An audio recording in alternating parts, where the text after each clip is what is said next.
Hello my dear student, मैं मनोज शर्मा आपके अपने YouTube channel maths planet institute पर आपका हार्दिक स्वागत करता हूं। आज के लेक्चर में हम करने वाले हैं बीएससी फाइनल के इम्पोर्टेंट क्वेश्चन जो आपका पेपर फर्स्ट है एब्स्ट्रैक्ट अलजेब्रा, जो राजस्थान यूनिवर्सिटी सीकर, राजस्थान यूनिवर्सिटी जयपुर और पंडित दीनदयाल यूनिवर्सिटी सीकर में ये बुक आपका paper first BSc final year के बच्चों के लिए चलता है। तो आज के लेक्चर में हम करने वाले हैं यूनिट फर्स्ट और यूनिट सेकेंड, इन दोनों के लिए एग्जाम में जो इम्पोर्टेंट क्वेश्चन हो सकते हैं, एग्जाम में जो आए हुए हैं प्रीवियस ईयर, वो सारी क्वेश्चन आज के लेक्चर में मैं आपको बताने वाला हूँ। तो ये जो क्वेश्चन मैं बताने वाला हूँ, इन क्वेश्चन को आप अच्छे से तैयार करके जाएं। जिनको जिनको 40 नंबर की तैयारी करनी है वो तो अपना सिलेबस है, जैसे वो पढ़ते हैं, पूरी बुक पढ़ते हैं, उसके अनुसार करो। और जिनको सिर्फ पास मार्किंग है के लिहाज से ही पढ़ना है तो उनके लिए क्वेश्चन है वो आप अच्छे से तैयार करके चले जाओ। इनसे आपको क्वेश्चन, बहुत सारे क्वेश्चन है वो आपको एग्जाम में मिल जाएंगे। ठीक है। अब ये बुक जो है वो थोड़ी सी थ्योरेटिकल ज़्यादा है, इसमें आपको न्यूमेरिकल क्वेश्चन तो कम मिलेंगे, जबकि थ्योरम है वो प्रमेय है वो जब ज़्यादा मिलेगी। इसलिए इसको तैयार करें तो आप कुछ क्वेश्चंस, जैसे मान लो मैं आपको जो क्वेश्चन बताऊं उन क्वेश्चन को आप ये तैयार करके जाते हो तो भी आपको बहुत से क्वेश्चन एग्जाम में आपको मिल जाएंगे। तो इसमें क्या है इम्पोर्टेंट, इसमें ये इम्पोर्टेंट है कि ये जो बुक है वो थोड़ी सी थ्योरेटिकल है और इसको समझने की ज़रूरत है। इसको समझ के ही आप लिख के आ सकते हो एग्जाम में, अदरवाइज आप रट के जाते हो तो आप इसको आप लिख ही नहीं पाओगे एग्जाम में। इसलिए थोड़ा समझ के और थोड़ा इन थ्योरम को बार बार रिपीट करोगे तभी ही जाके आप एग्जाम में लिख सकते हो। ठीक है।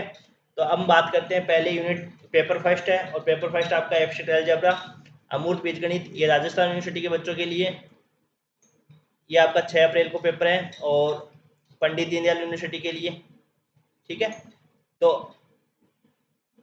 ये मेरा पहला पार्ट रहेगा और दूसरे पार्ट में मैं आपको तीसरी, चौथी और पांचवी यूनिट के इम्पोर्टेंट क्वेश्चन बताऊंगा। पहले जो लेक्चर है उसमें आपको यूनिट फर्स्ट और यूनिट सेकंड के क्वेश्चन, इम्पोर्टेंट क्वेश्चन बताने वाला हूँ। देखो, सबसे पहले अपन यदि इसकी यूनिट वन की बात करें तो यूनिट वन में आपके चैप्टर टू और चैप्टर थ्री इंक्लूडेड है। चैप्टर टू आपका ग्रुप है और चैप्टर थर्ड है वो आपका क्रमचय ग्रुप है। ठीक है। तो ग्रुप के बारे में यदि अपन देखें तो फर्स्ट जो अपन देख रहे हैं, जो चैप्टर ग्रुप है, जो चैप्टर टू है वो तो आपका ग्रुप है और चैप्टर थ्री है वो आपका क्रमचय ग्रुप है। ठीक है। तो हम ये देख रहे हैं कि जो चैप्टर नंबर टू है उसके कौन कौन से इंपॉर्टेंट क्वेश्चन हो सकते हैं। ज़्यादातर आपको इसमें थ्योरम ही मिलेगी आपको, क्योंकि इसमें न्यूमेरिकल क्वेश्चन है वो आपको बहुत कम मिलेंगे। देखो, चैप्टर टू में अपन बात करें पहले क्वेश्चन की, तो फर्स्ट क्वेश्चन आपका ये रहेगा, यदि ए और बी किसी ग्रुप जी के अवयव है तो समीकरण ए एक्स इक्वल टू बी तथा वाई इक्वल टू बी के जी में क्या होगा, अद्वितीय हल होगा। यदि ए और बी क्या है, किसी ग्रुप जी के एलिमेंट है, ए और बी क्या है, ग्रुप जी के अवयव है, तो समीकरण ए एक्स बराबर बी ये समीकरण और वाई बराबर A Y A equal to B के जी में क्या होंगे, आपके यूनिक सॉल्यूशन होगी। तो ये थ्योरम काफ़ी इंपॉर्टेंट है, ये 2015 और 2019 में आई हुई है। तो इस थ्योरम को आप अच्छे से तैयार करना, सबसे पहले आपको इसी थ्योरम को तैयार करना है। इसके बाद में आपका सेकंड नंबर का क्वेश्चन है, शून्य वास्तविक संख्याओं के समुच्चय आर नोट पर चार एकीय आच्छादित रूपांतरण है F1 F2 F3 F4 जो कि निम्न प्रकार परिभाषित है। तो F1 x equal to x दे रखा है, F2 x equal to minus x है, F3 x equal to 1/x है, F4 x equal to minus 1/x का समुच्चय संयुक्त फलन के लिए क्या बनाता है, ग्रुप बनाता है। तो ये भी आपका न्यूमेरिकल क्वेश्चन है। ठीक है। इसके बाद में जो तीसरा क्वेश्चन है आपको, यदि -1 के अतिरिक्त सभी वास्तविक संख्याओं का समुच्चय आर हो तो सिद्ध कीजिए कि आर डॉट मिलकर एक ग्रुप बनाएंगे जहाँ डॉट है वो इस प्रकार से परिभाषित है कि a dot b equal to a plus b minus a b for every a b belongs to R. ये पंडित दीनदयाल यूनिवर्सिटी में 2018 में आ चुका है। तो जो आपकी प्रीवियस ईयर की क्वेश्चन है वही क्वेश्चन मैंने आपको उसमें से इंपॉर्टेंट क्वेश्चन छांट के दिए हैं, वही क्वेश्चन आपको अच्छे से तैयार करना है। और मैंने ये सारे जो क्वेश्चन आपको बताए हैं ये मेरे आपको लेक्चर में मिल जाएंगे। मैंने आपको एक प्लेलिस्ट बना रखी है इसी चैनल पर, आपको मैथ्स प्लेनेट इंस्टीट्यूट, इसी चैनल में आपके एक प्लेलिस्ट बना रखी है एब्स्ट्रैक्ट अलजेब्रा की, उसमें आपको ये सारे क्वेश्चन आपको मिल जाएंगे। एब्स्ट्रैक्ट अलजेब्रा की एक प्लेलिस्ट बना रखी है और उसमें ही मैंने आपको ये सारी क्वेश्चन है वो आपको सारी क्वेश्चन करवा रखे हैं, मतलब सारी 3 यूनिट जो है वो आपको कम्प्लीटली करवा रखी है मैंने। तो आप उससे सारे लेक्चर आप देख सकते हो, और उसमें से जो इक्वेशन इंपॉर्टेंट है उन क्वेश्चन को वहां से आप थ्योरी आप लिख सकते हो और समझ भी सकते हो। ठीक है, तो उसमें मैंने आपको प्ले लिस्ट बनाकर दे रखी है ना। फिर चौथा क्वेश्चन है, यदि किसी ग्रुप जी के अवयव ए की कोटि एन है तो दर्शाइए कि ए की पावर एम इक्वल टू ई होगा यदि और केवल यदि एम एन का क्या होगा, गुणज होगा। तो ये थ्योरम भी इंपॉर्टेंट है, इसको अच्छे से तैयार करना। फिफ्थ वाली जो थ्योरम है, किसी परिमित ग्रुप के प्रत्येक अवयव की कोटि परिमित होती है, वह या तो ग्रुप की कोटि के बराबर होती है, इससे कम होती है। ये वाली थ्योरम भी काफी इंपॉर्टेंट है, इसको भी आप अच्छे से तैयार करना। जो मैं आपको इंपॉर्टेंट लगा रहा हूँ वो तो आपको तैयार करनी है। इसके अलावा जो मैंने लिखे हैं वो तो आपको सारे ही तैयार करने हैं, लेकिन जिसके मैंने इंपॉर्टेंट लगा रहा हूँ वो आपको तैयार करनी है, क्योंकि देखो 2023 में ये थ्योरम आ चुकी है, ये थ्योरम 2023 में आ चुकी है, और ये थ्योरम मैंने 2022 में आ रखी है। ठीक है, तो आपको देखना क्या है, आपने जो सॉल्व पेपर ला रखा है प्रीवियस ईयर क्वेश्चन में से ही क्वेश्चन आपके एग्जाम में आते हैं। तो प्रीवियस ईयर क्वेश्चन यदि पूरे तैयार करते हो तो बहुत अच्छी बात है, और पूरे तैयार भी नहीं करते हो तो इन क्वेश्चन को तो आप जरूर तैयार करना। प्रीवियस ईयर क्वेश्चन से ही क्या आते हैं, क्वेश्चन वापस रिपीट करते हैं। तो जो मैंने ये लिख के दिए हैं वो आपको महत्वपूर्ण क्वेश्चन लिख के दिए हैं, इनको आप अच्छे से तैयार करना। फिर मैंने 6 नंबर का क्वेश्चन लिखा है कि ग्रुप में किसी अवयव की कोटि सदैव उसके प्रतिलोम की कोटि के बराबर होता है। तो ऑर्डर ऑफ ए है वो ऑर्डर ऑफ ए इनवर्स के बराबर होता है।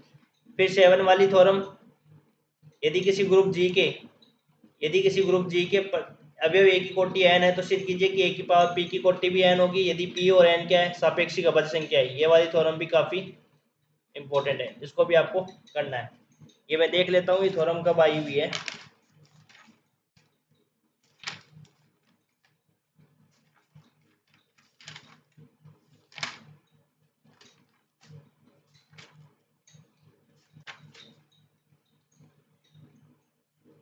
ये राजस्थान यूनिवर्सिटी में 2005 में और 2014 में आई हुई है। तो ये थ्योरम लेटेस्ट भी थ्योरम आई हुई है, ये भी काफी इंपॉर्टेंट है। आपको लेटेस्ट कौन से ईयर में आई हुई है ये जाननी है, लेकिन ये थ्योरम भी आपको काफी इंपॉर्टेंट है। फिर इसके बाद में सिद्ध कीजिए कि प्रत्येक अपरिमित चक्रीय ग्रुप के केवल दो ही जनक होते हैं। ये थ्योरम भी आपकी काफी इंपॉर्टेंट है, इसको भी आपको तैयार करना है। ये 2023 में रिपीट हो चुकी है, काफी इंपॉर्टेंट थ्योरम है, इनको आपको अच्छे से तैयार करना है। फिर मैंने 2-3 परिभाषा लिखी है कि एक तो अवयव की कोटि, order of element, order of element. फिर मैंने ग्रुप की परिभाषा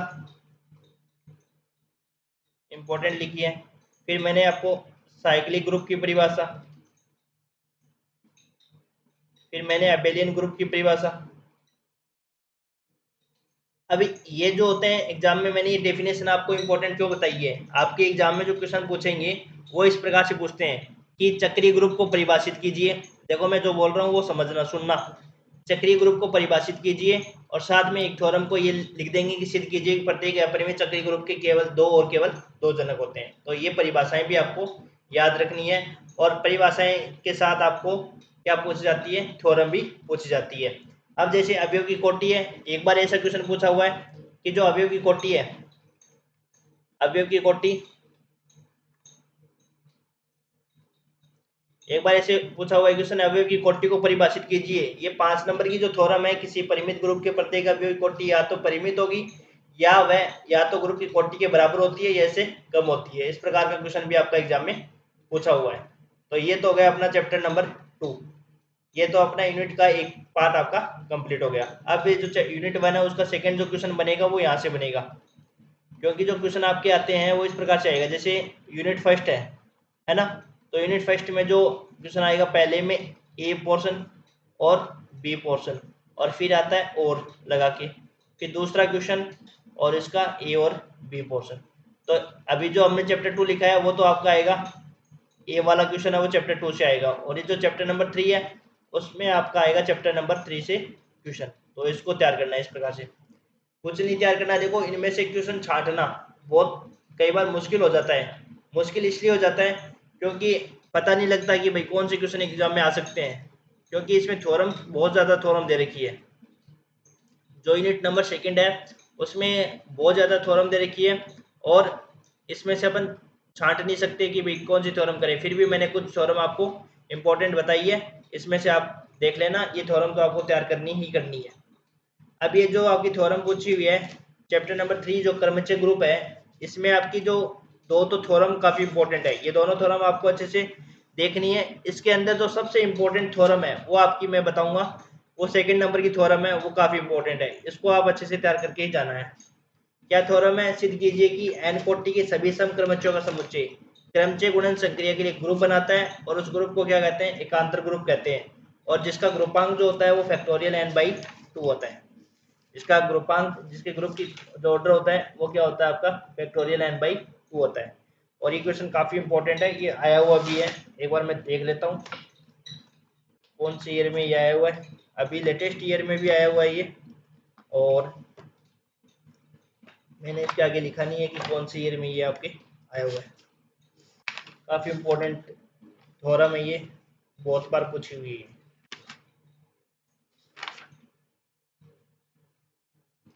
ये देखो बहुत इंपॉर्टेंट थ्योरम है, 2016 में आई हुई है।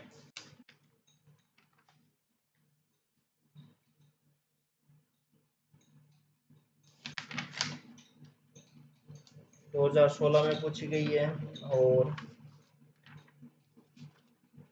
2014 में भी पूछी हुई है, 2012 में भी पूछी हुई है, और लेटेस्ट ईयर में भी आई हुई है ये। तो ये देखना इम्पोर्टेंट थ्योरम है ये, ठीक है। और एक जो मैंने आपको क्वेश्चन बताया था ऊपर इम्पोर्टेंट, वो थ्योरम भी आपकी पूछी हुई है, 2017 में आई हुई है।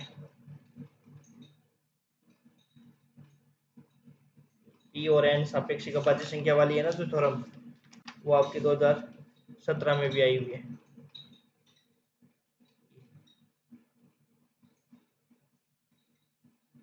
ये 2017 में भी पूछी हुई है। तो मैं जो आपको इम्पोर्टेंट लगा के दे रहा हूँ वो तो आपको तैयार करनी करनी है, और ये सारे तैयार करते हो तो बहुत अच्छी बात है। आपका पेपर है वो कहीं भी अटकेगा नहीं, अच्छे से आराम से ये पेपर आपका पास हो जाएगा। ज़्यादा मैटर, या तो अभी तक जिसने भाई कुछ भी नहीं पढ़ा है तब तो वो तो इतना ही पढ़ लो, और जिसने भाई पूरी मेहनत करी है पेपर के लिए तब वो आप इन क्वेश्चन को आप देख सकते हो कि भाई कौन कौन से इंपॉर्टेंट है, इनको और अच्छे से आप तैयार कर लेना। तो देखो ये थ्योरम है जो सेकंड नंबर वाली, ये थ्योरम काफ़ी इंपॉर्टेंट है, ये आई हुई भी है, लेटेस्ट ईयर में भी आई हुई है, ठीक है ना।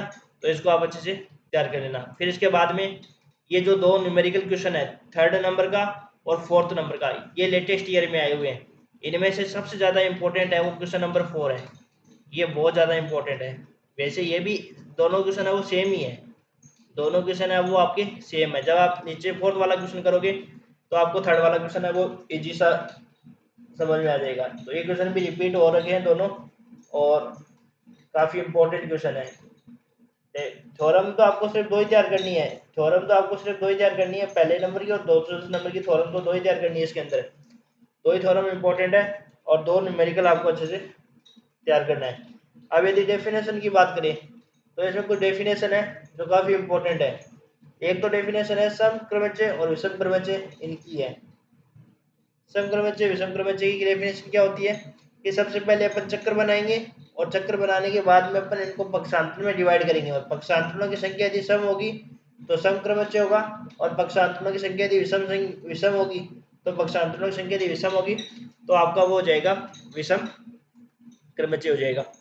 काफ़ी इंपॉर्टेंट है, ये डेफिनेशन आपको याद रखनी है, क्योंकि एग्जाम में क्वेश्चन जो पूछा जाता है वो इसी प्रकार से पूछा जाता है।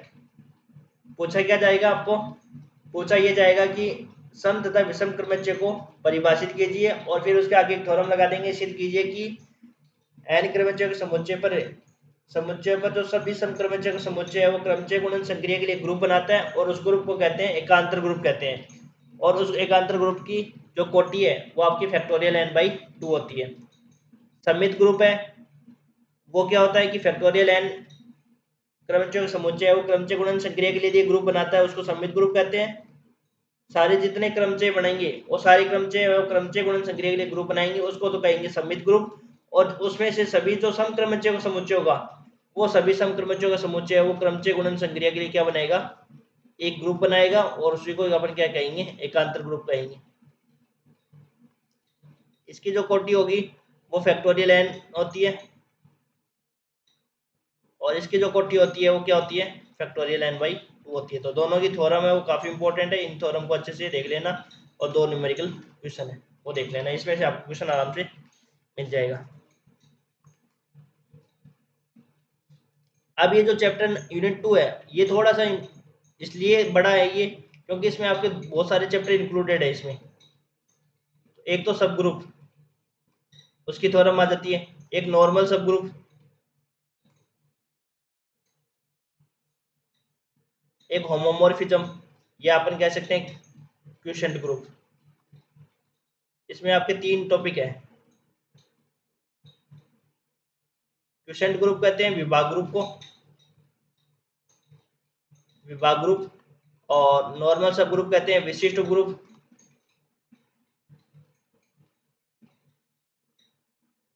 और सब ग्रुप कहते हैं उप ग्रुप को। ठीक है, तो विभाग ग्रुप है वो सबसे ज्यादा इंपॉर्टेंट है, एक तो विभाग ग्रुप और एक विशिष्ट ग्रुप। इन दोनों को तो आपको अच्छे से तैयार करना ही करना है। इसमें जितने भी थ्योरम है वो सारी थ्योरम आपकी बहुत इंपॉर्टेंट है। विभाग ग्रुप से तो आपका एक से दो से तीन तो थ्योरम है, और दो तीन एग्जाम्पल है, और दोनों तीनों एग्जाम्पल है वो सेम टाइप की हैं, और तीनों एग्जाम्पल आपको अच्छे से तैयार करने हैं, वो किसी न किसी साल में आए हुए हैं। तो देखो सबसे पहले बात करें फर्स्ट क्वेश्चन की, तो केले परमे का, इसमें आपका यही चैप्टर है, उसमें आपके जितने 10-15 क्वेश्चन बताए हैं वो सारे आपको तैयार करने हैं। ठीक है, इसमें आपको जो मैंने क्वेश्चन बताए हैं उसमें आपको 3 से 4 क्वेश्चन मिल जाएंगे।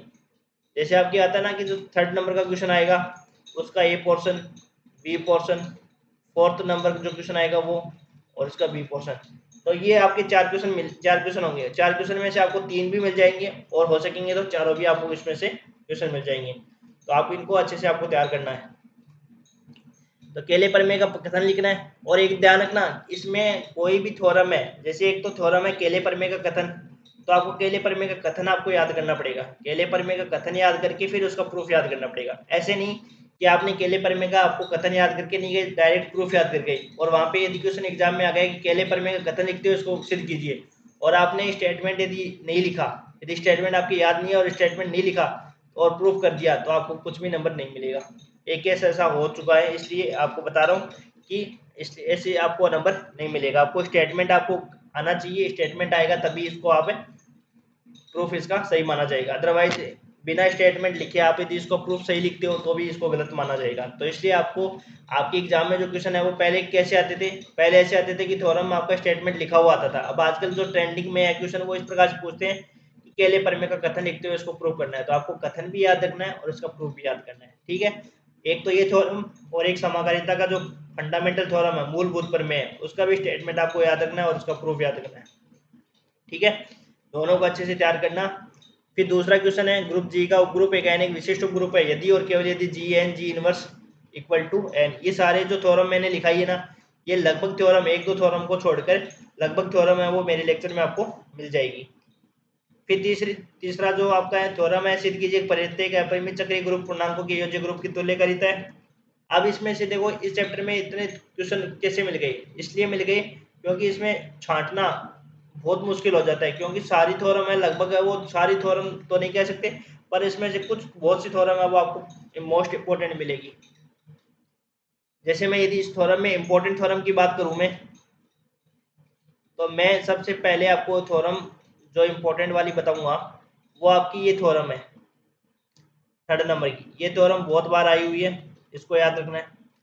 फिर 4th नंबर वाली थ्योरम, ये भी याद रखना है। केले पर में ये थ्योरम भी काफी इंपॉर्टेंट है, ये बहुत बार आई हुई है। ठीक है, और इसके बाद में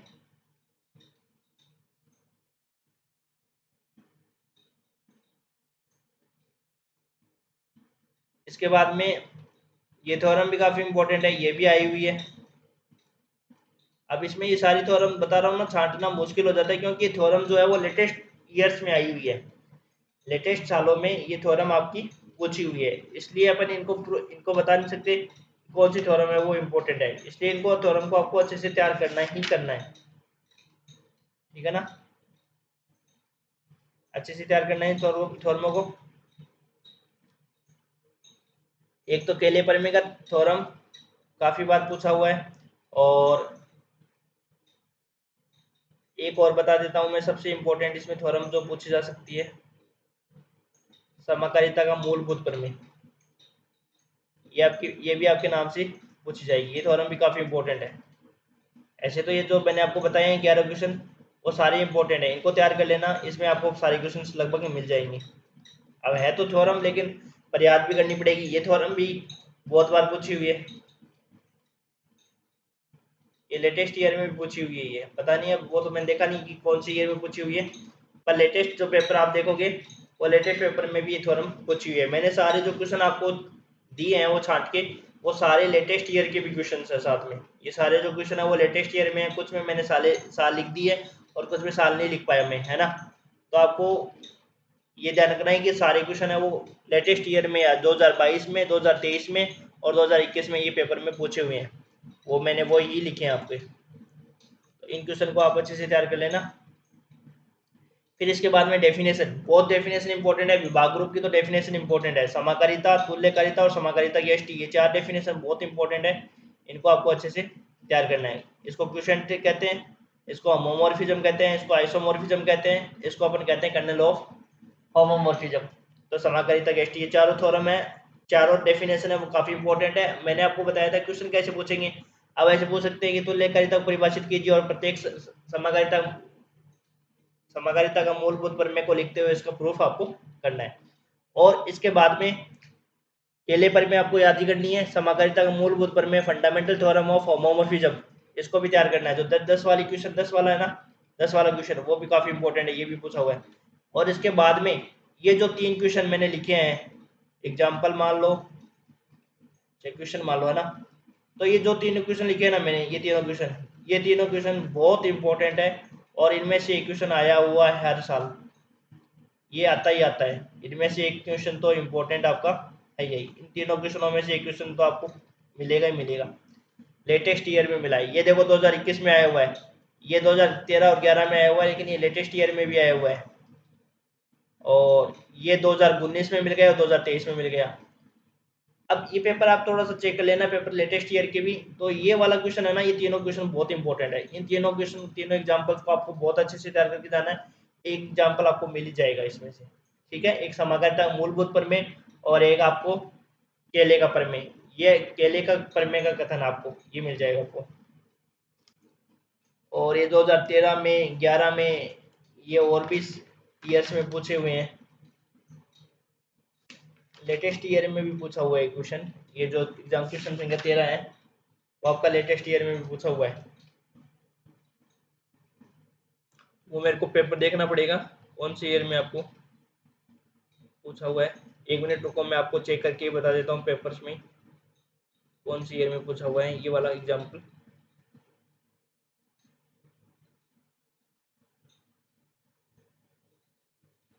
ये जो 14 नंबर एग्जाम्पल है वो 2023 वाले पेपर में आपका पूछा हुआ है।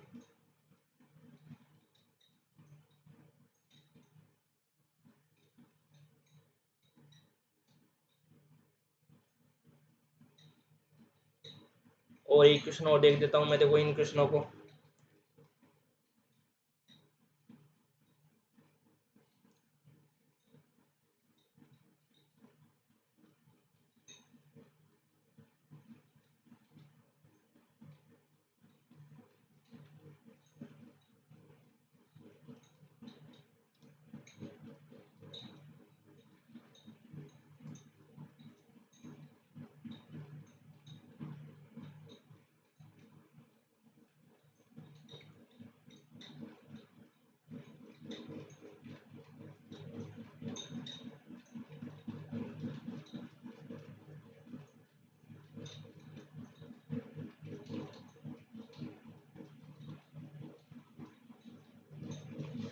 देखो मैं आपको 2000 शायद ये 22 वाले पेपर में पूछा हुआ है।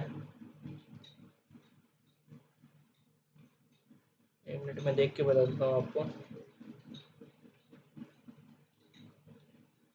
नहीं, ये 22 वाले में नहीं पूछा हुआ है, 21 वाला वो देखता हूँ।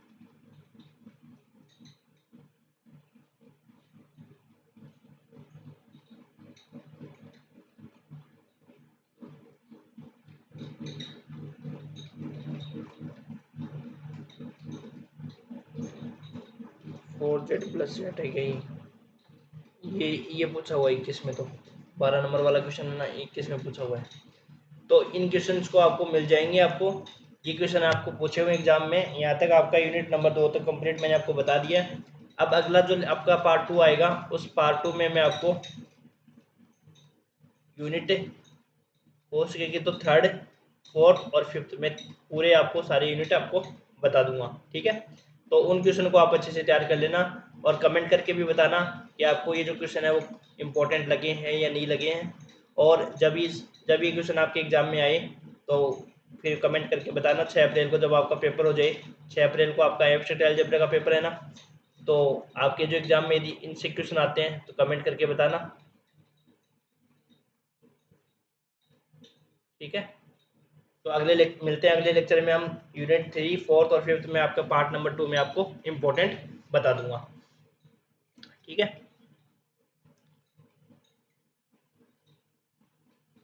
Thank you.